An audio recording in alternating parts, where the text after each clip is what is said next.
وہاں شیطان آ کر کے پنجہ مارتا ہی ہے. اب شیطان نے ان فادر اور مدر کے درمیان میں ایک تعلق قائم کر دیا کہ بغیر نکاح کے تھے، کوئی جائز تعلق نہیں تھا، زناکاری عام ہو گئی. پھر اور رواج بڑھا. پھر جو جوان بچہ کسی سے ناجائز تعلق کرتا، اس لڑکی کو، اس معشوقہ کو لے کر کے گرجا گھر میں پہنچ جاتا، وہاں جا کر کے پناہ لیتا، عبادت بھی کرتے اور زناکاریاں بھی کرتے. عام ہو گئی زناکاریاں. یہاں تک کہ شہر کے علاقے کے لڑکے عیاش، فحاش، ناجائز تعلق کرنے والے زانی بن گئے. بادشاہ آیا ایک جو بڑا ایماندار تھا، اس نے دیکھا کہ میرے شہر کے لڑکے عیاش بن گئے، شہر کی بچیاں زانیہ اور فاحشہ بن گئی. اب اس کے دل میں ایک بات آئی کہ بہترائی یہ ہے کہ اس کے دروازے کو بند کروں، ان سارے عیاش لڑکوں کو انہیں قتل کروں.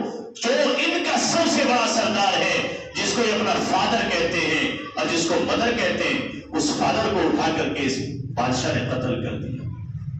اب یہ تو بڑا اچھا کام ہو گیا، اس لیے کہ زناکاری کا جو سب سے پہلا مدون عمل تھا اسے قتل کر دیا گیا. یہ تو بہت اچھی بات ہوئی.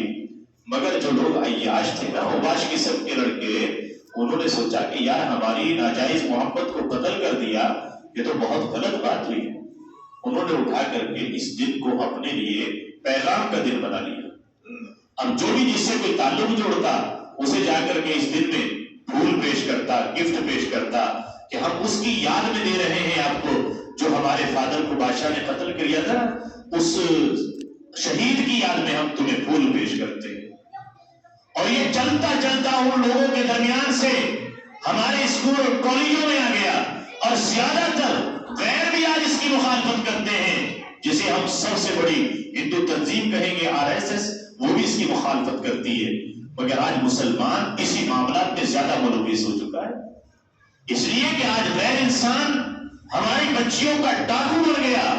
وہ آج اس کی عزتوں کا ایک اچکنے والا بن گیا.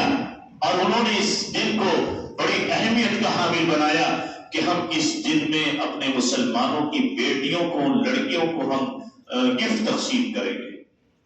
اور اسی کام سے آج اسکول اور کالجوں میں یہ معاملات پیدا ہو گئے کہ آج میں اگر کسی کو جا کر کے گفٹ پیش کرتا ہوں، میں اگر کسی کو پھول پیش کرتا ہوں، کل آ کر کے کوئی میرے گھر میں پیش کرتا ہے تو پھر ظاہر سی بات ہے برا ماننے کی ضرورت نہیں ہے.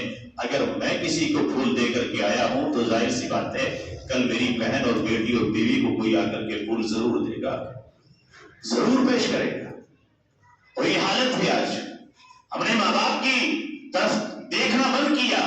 جہاں محبت بانٹنی چاہیے تھی وہاں محبتوں کو ختم کر دیا.